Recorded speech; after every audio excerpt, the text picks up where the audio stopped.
होली की आत्मा।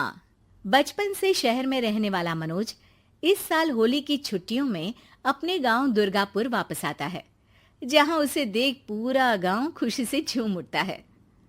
जब गया था तब इतना सा था और अब देखो कितना बड़ा हो गया है। हाँ सरपंच जी, जब मैं गया था तब आप भी बहुत जवान थे और अब देखो कितने बूढ़े हो गए हैं आप। चलो चलो बढ़िया है। बच्चा घर वापस आ गया। इसी खुशी में आज रात पार्टी होगी। क्या बात है, गांव में भी पार्टियां होने लगी। वैसे अगर पार्टी की बात है तो आज क्यों सीधा होली पार्टी करते हैं। होली पार्टी की बात सुन चहल पहल में अचानक सन्नाटा छा जाता है, जिसे देख मनोज को कुछ अजीब लगता है, लेकिन तभी सरपंच बात पलट देता है। अब बहुत देर हो गई, चलो सब अपने घर चलो, पार्टी के बारे में कल सोचेंगे।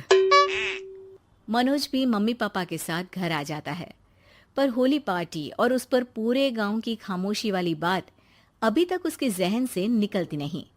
पापा, होली पार्टी की बात पर सब चुप क्यों हो गए थे? अरे होगी उनकी कोई अपनी बात। मुझे गांव की पंचायती थोड़ी पता है। थक गया हूँ, चलो सो जाते हैं, कल बात करते हैं। पापा की बात मानते हुए मनोज भी सोने चला जाता है। आज तो छुपा लिया, लेकिन हफ्ते बाद जब होली का दिन आएगा तब इसे कैसे रोकोगे? अगली सुबह सूरज के साथ ही मनोज भी गांव घूमने निकल जाता है, जिस पर रास्ते में उसे अपनी ही उम्र के कुछ लड़के भी मिलते हैं, जिनसे दोस्ती कर अब वो उनके साथ घूमने लगता है। इसी तरह कुछ दिन बीत जाते हैं और होली नजदीक आने लगती है। दोस्तों, होली में 4 दिन ही बचे हैं, पर गांव में उसकी कोई तैयारियां क्यों नहीं दिख रही? क्योंकि यहाँ होली नहीं मनाई जाती। अरे पर ऐसा क्यों? वो राजा भूषण। अरे तुम 4 दिन के लिए आए हो, क्या इतना सोच रहे हो? चलो कुछ खाने चलते हैं। इसी के साथ एक बार फिर होली की बात को टलते हुए देख मनोज को शक होने लगता है। वो घर पहुंचते ही इंटरनेट पर अपने गांव और राजा भूषण के बारे में जानकारी निकालने लगता है। क्या? मुझे आज तक ये नहीं पता था। ऐसा कैसे? किसी ने मुझे कुछ बताया क्यों नहीं? सारी जानकारी लेने के बाद मनोज गांव वालों या अपने मम्मी पापा से कुछ पूछे बिना खुद ही उसकी सच्चाई के बारे में छानबीन करने लगता है, जिसके चलते वो राजा भूषण की हवेली में पहुंचता है। वाह, क्या हवेली है यार। पर क्या यहाँ सच में कोई भूत है? हेलो भूत जी, कोई है क्या? हम इस साल गांव में होली सेलिब्रेट कर रहे हैं, क्या आप उस पर थोड़ा इंटरव्यू देंगे? मनोज के ऐसा बोलते ही गांव में तूफान उठ जाता है और हवेली में रखी सारी चीजें हिलने लगती है। एक अदृश्य शक्ति मनोज को धक्का देकर हवेली से बाहर निकाल दरवाजा बंद कर लेती है। ये सब देख मनोज हैरान रह जाता है।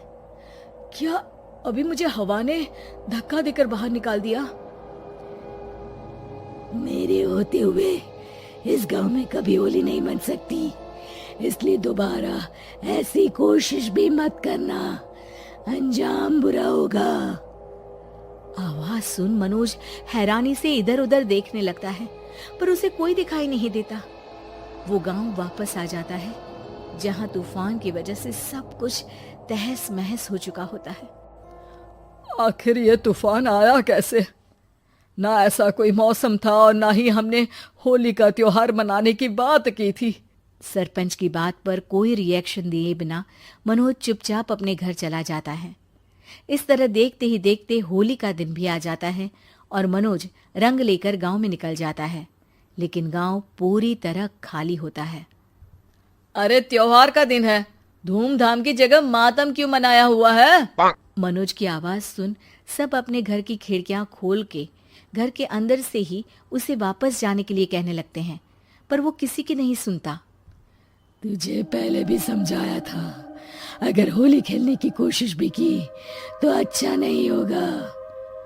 अरे बात मान लो बेटा, तुम्हें सच नहीं पता। मुझे सब पता है। सालों पहले इस राजा ने एक अंधविश्वास फैलाया और आप लोग आज तक उसे मानते आ रहे हो। अरे बेटा, जब तुम पैदा भी नहीं हुए थे उससे भी बहुत पहले से इस गांव पर होली का श्राप है। अगर गांव में होली का त्योहार मनाया जाता है तो प्रलय आना पक्की बात होती है। राजा भूषण इस सब में नहीं मानते थे और त्योहार मनाने लगे, जिसके चलते होली वाले ही दिन पहले उनके बेटे की और फिर उनकी मृत्यु हो गई। तभी से गांव की रक्षा के लिए उनकी आत्मा उस हवेली में रह रही है। सबकी बातें सुन मनोज उलझन में पड़ जाता है।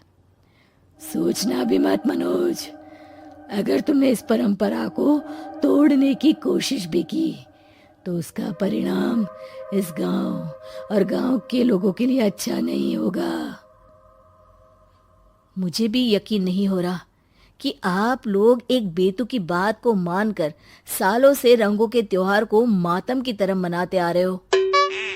मनोज किसी की कोई बात ना मानते हुए पूरे गांव में रंग बिखेर देता है, जिसके तुरंत बाद वहां तूफान के साथ बिजलियां गरजने लगती है।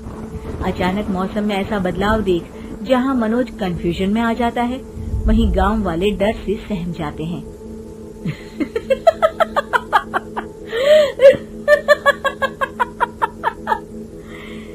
इस लड़के ने हमारे जैसे सिर्फ अपने स्वार्थ के लिए नहीं बल्कि पूरे गांव की खुशियों के लिए यहाँ होली मनाई है, जिस वजह से अब इस गांव पर होली का श्राप टूटता है।